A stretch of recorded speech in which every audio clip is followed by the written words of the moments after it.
자, 2013년 9급 지방지 5번 해설하도록 하겠습니다. 자, 다음 조약과 관련한 설명으로 가장 적절한 것은, 자, 어떤 조약인 걸 찾아야 되죠. 근데 이제 조약을 딱 보시면 양국 관리는 양국 인민의 자유로운 무역활동에 일체간 간섭하지 않는다. 자유로운 무역활동하도록 하고, 개항장 부산에서 일본이 간행이정 돌아다닐 수 있는 거리 10리 이내로 한정한다. 조선국 여러 항구에 거주하는 일본인은 쌀과 잡곡을 수출입할 수 있다.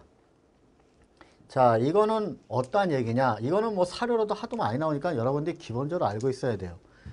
한마디로 여기 들어갈 게 조선과 일본이 수호, 조일 수호 조규. 다른 말로 여러분은 강화도에서 조약을 맺었다 해서 강화도 조약이라고 알고 있죠. 강화도 조약. 1876년. 한마디로 우리나라가 맺은 최초의 근대적 조약. 그래서 조일수호 조규라고도 하고 강화도에서 맺었기 때문에 강화도 조약. 그 다음에 병자년에 맺었기 때문에 병자수호 조규라고도 하는 게 바로 이 조약입니다. 자, 그리고 이제 여러분이 보실 게 이게 조일수호 조규고, 여기 그 부록이라는 게 뭐냐?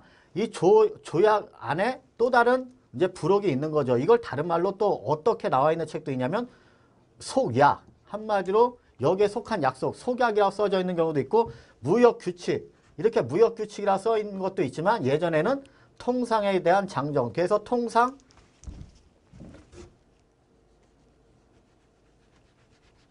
이 무역규칙을 다른 말로 뭐라 하냐? 통상장정이라고도 합니다.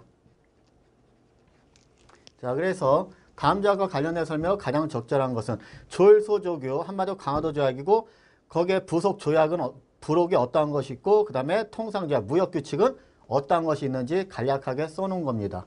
자, 그래서 가장 적절한 것은 무엇이냐? 그걸 찾아보도록 하겠습니다.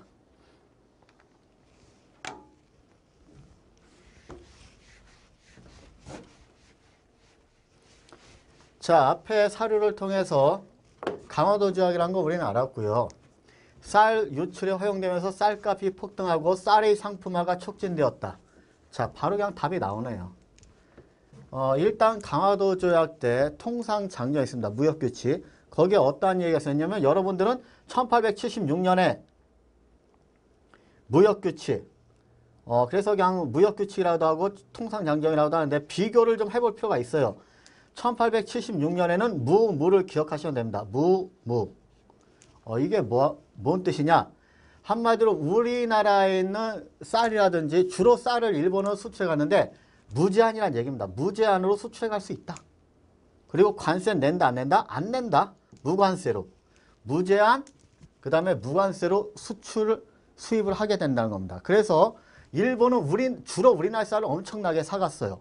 그러니까 쌀에 우리나라 쌀이 엄청난 유출이 허용됐고, 결론 우리가 쌀이 남는 나라는 모르겠지만 엄청나게 모자란 나라예요. 갓대나 모자란데 쌀까지 일본이 미친 듯이 사가니까 쌀값은 어떻게 된다? 폭등하고, 그 다음에 이제 쌀은 일본이 많이 사기 때문에 쌀인 거래는 많이 되죠. 그래서 쌀의 상품화가 촉진됐다. 맞습니다. 1번. 자, 1번이 답이네요. 자, 그리고 나머지 왜 틀린지 한번 볼게요. 개항지 지정이 약정되면서 군산항, 목포항, 양화진이 차례로 개항되었다. 이거는 뭐 여러분들이 알 것입니다. 부산과 그 다음에 원산, 인천이 차례대로 개항이 됩니다. 그래서 이제 개항 장소가 틀렸죠. 그 3번, 은행권의 발행이 용인되면서 제1은행권이 조선의 본유화폐가 되었다. 이거는 이제 우리가 전에 했던 그 문제에서도 알다시피 일본 제1은행권이 조선의 본유화폐가 된 건 1905년에 무슨 사업이다? 화폐 정리 사업이죠. 한마디로 우리가 쓰던 백동화를 일본 제1은행권으로 바꿔주겠다. 해갖고 갖고 왔는데 문제는 제대로 바꿔줬다, 안 줬다? 안 줬죠. 한마디로 턱없이 적은 가격으로. 값은 그대로 바꿔줬지만 을은 거의 반값. 그 다음에 병은 아예 바꿔주지도 않을. 자, 이러면서 이제 우리 조선 상인들이 많이 망하게 된 계기가 됐던 건 1905년에 화폐정리사업. 고로 이것도 상관이 없죠. 자, 4번. 최국대와 무관세 조항이 함께 명문화되면서 불평등 무역이 조장되었다. 자, 최국대우가 있었다. 무관세 조항은 있었어요. 여기 있는 대로 무관세 조항 분명히 있어요. 근데 최국대우, 자, 이거는 없었습니다. 자, 참고로 여러분들이 이제 좀 더 심화를 한다면 1883년에 무역규칙, 통상장려라고 하죠. 이거하고 1883년에 어떻게 달라지는지 이건 필수적으로 좀 알아둬야 됩니다. 자, 어떠한 상황이 벌어지냐. 1876년에는 무제한으로 무관세로 일본이 쌀을 사가요. 그런데 어떠한 일이 벌어지냐. 1882년에 이모군란을 청나가 진압하면서 조청상미 수륙 무역장정으로 청나라 상인들은 거의 한양까지 들어와서 장사를 하게 됩니다. 그러니까 일본은 불리해지는 거예요. 그리고 또 어떠한 일이 벌어지냐. 그 전에 1882년에 조미수호 조약이 있는데 이때 일본한테 최국 대우라는 거, 미국한테 최국 대우라는 걸 부여합니다. 한마디로 최고 혜택이 자동적으로 부여되는 거.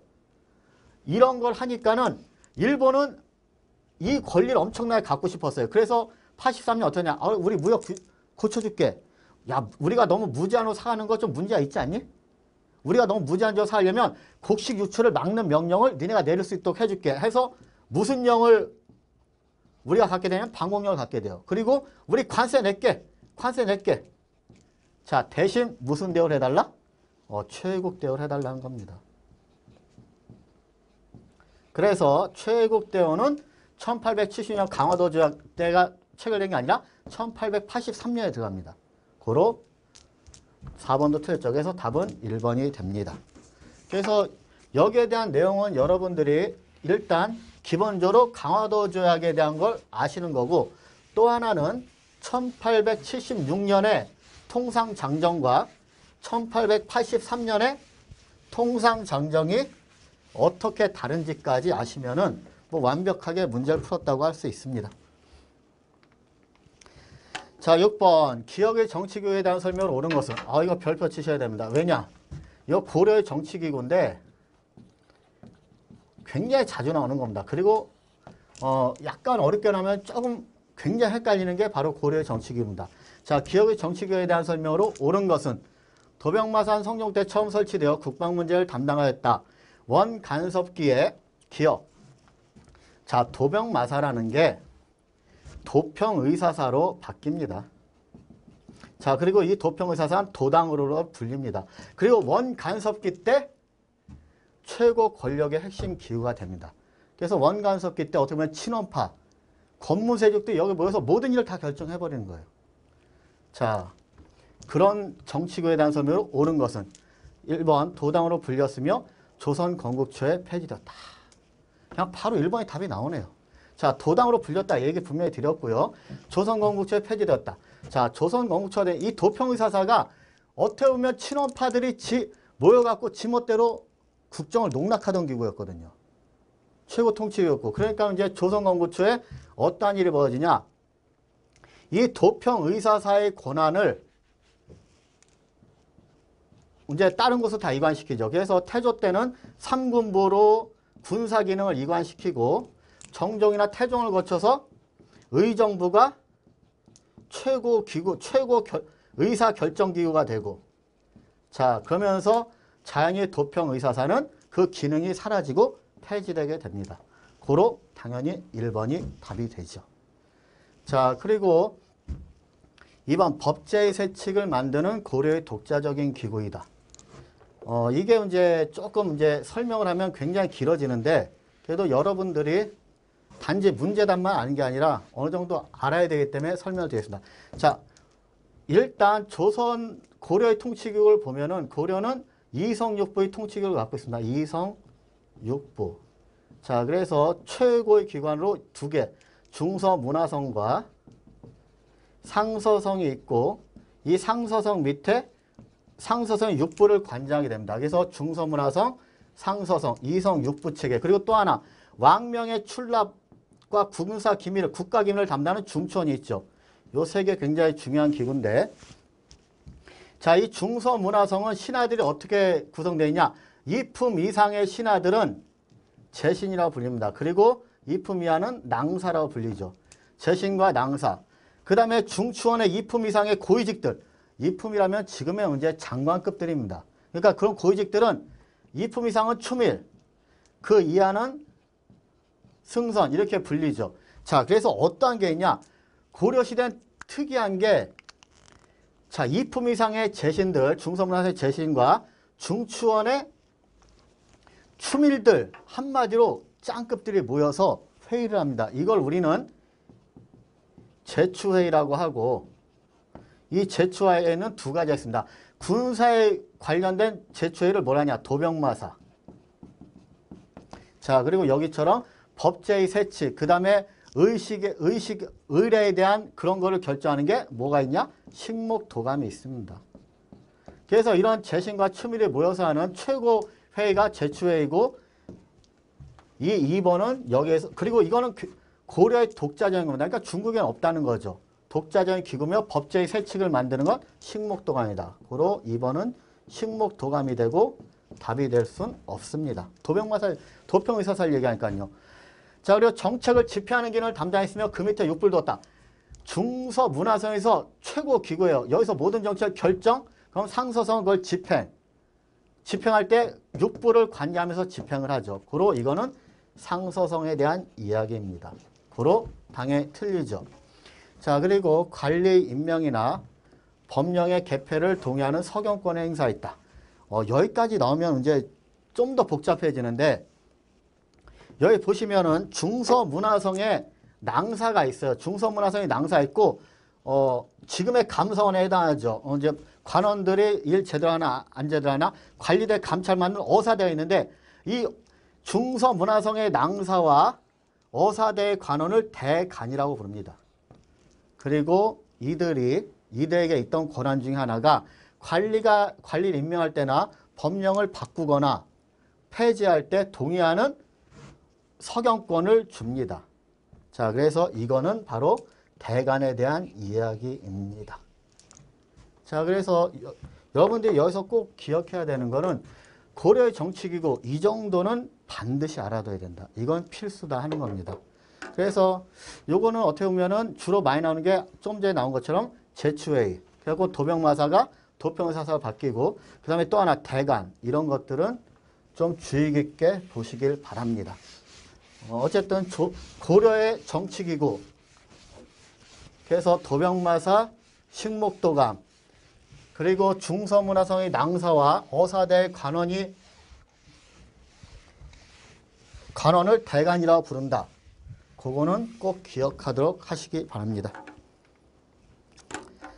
자, 7번 밑줄 친 이 시기에 있었던 사실로 가장 적절한 것은, 이 시기에는 도가 발달하고 농경이 시작되면서, 자, 농경 시작됐다 그랬어요. 자, 주거생활도 개선됐고 움찍 나왔습니다. 움찍. 자, 농경 시작하면 눈치 빠는 사람은 다 알아요. 신석기예요. 신석기. 자, 그래서 농경이 시작됐다. 신석기 혁명이라고도 하죠. 움집. 자, 그리고 움집은 두 가지가 있어요. 움집인데, 움집은 신석기 때도 있었지만 청동기 철기 시대도 움집은 있어요. 근데 이 움집이 어떤 움집이냐? 원형이나 모서리가 둥근 사각형. 그럼 끝난 거예요. 자, 움집인데 원형 아니면 모서리가 둥근 사각형. 그리고 또 힌트 있어요. 움집 중앙에는 불씨를 보관했다. 불씨가 중앙에 있어. 자, 그래서 화덕이 위치해 있고, 그 다음에 보통 반지하 모습을 보이는 움집. 이건 그냥 100% 신석기입니다. 힌트가 너무 많은 거예요. 참고로 청동기 시대에는 직사각형의 움집이 많고 거의 지상가옥화 됩니다. 자, 그리고 화덕은 한쪽 구석으로 옮겨지고.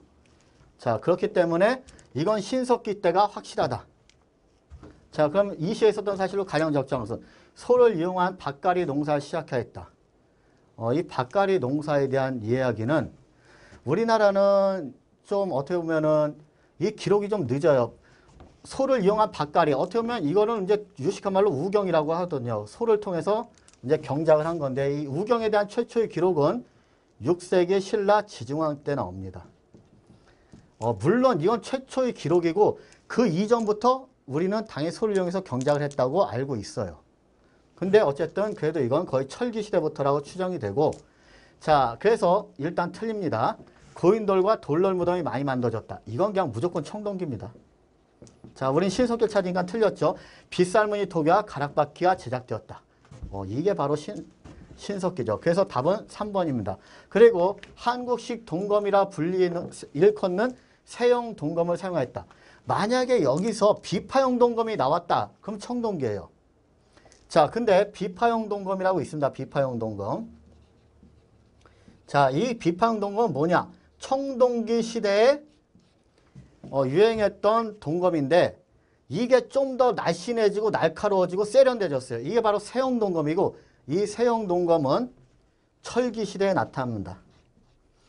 그래서 어떻게 보면 그리고 좀 더 디테일하게 하면 청동기와 철기가 같이 쓰여진 시대, 초기 철기 시대라고 얘기하죠. 자, 고로 우린 신석기를 찾는데 이건 전혀 상관이 없습니다. 자, 그래서 답은 3번이 됩니다.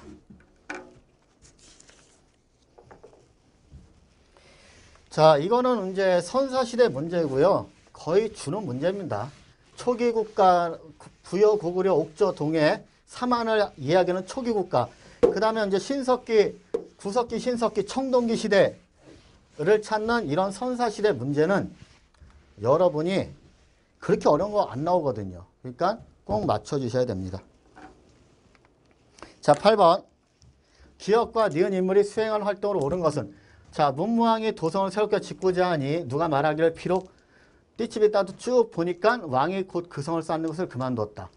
자, 이 두 인물은 스님에 대한 이야기인데 이 사료가 어떤 분들은 공부량이 좀 많지 않은 분들은 이 사료 아주 빈출 사료는 아니에요. 생소한 분이 있을지 모르겠지만 이거는 이제 2012년도에 9급, 국가지 그리고 사회복지직에 계속 나왔던 문제거든요. 그렇기 때문에 여러분들이 최신 기출문제 풀어왔다면 이걸 분명히 알 수 있어야 돼요. 그리고 참고로 이 스님은 통일신라시대 전기에 활약했던 의상입니다. 그리고 이제 문무왕, 삼국통일을 완성시킨 왕이죠. 자, 그리고 이 의상과 같이 활동했던 분은 여러분 지난번에도 얘기했지만 원효대사가 있죠. 자, 그래서 의상이고 통일신라시대 전기.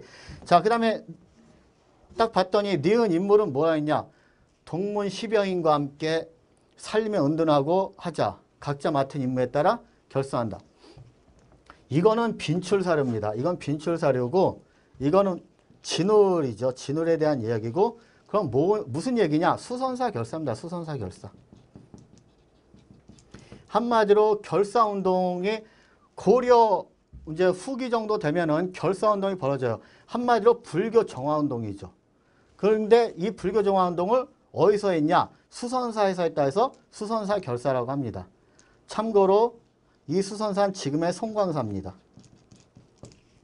자, 그래서 이건 빈출사료니까 웬만한 사람들은 다 아시는 거고 요거는 이제 좀 모르시는 분은 최근에 이 사료가 많이 나오거든요. 그러니까 참고하시기 바랍니다. 자, 그럼 바로 보기로 들어가겠습니다. 기역.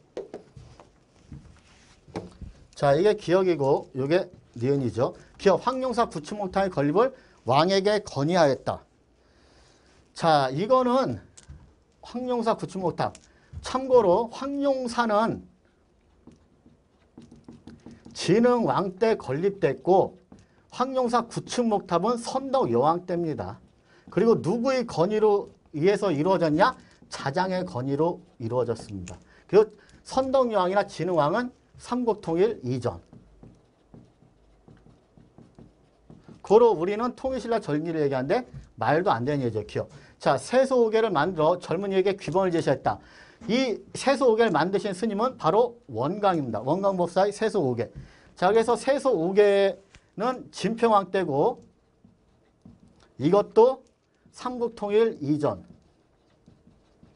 자, 그래서 말이 안 됩니다. 자, 3번 니은. 송광사에서 수선사 결사운동을 전개했다. 수선사 결사 진울.